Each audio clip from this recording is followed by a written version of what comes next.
Hi, welcome to my channel. Today's tarot advice is from the Tarot of Pagan Cats. We have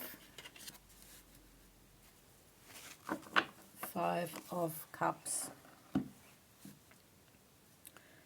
Walking away from an emotionally unfulfilling situation.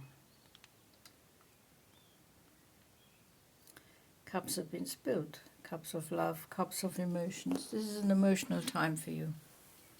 So being next to the river is symbolic. The river is for cleansing. Cleansing and purifying. So you want to cleanse and purify your thoughts, your feelings.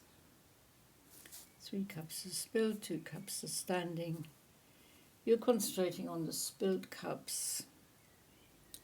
You're not necessarily prepared to go back and have a look at these 2 standing cups.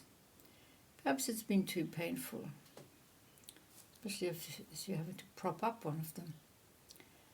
Propping up feelings, emotions is always a very difficult thing. And perhaps you're making a clean break now. Or you want to make a clean break. You want there to be cleansing and purifying and moving on like the river. Thank you so much for watching.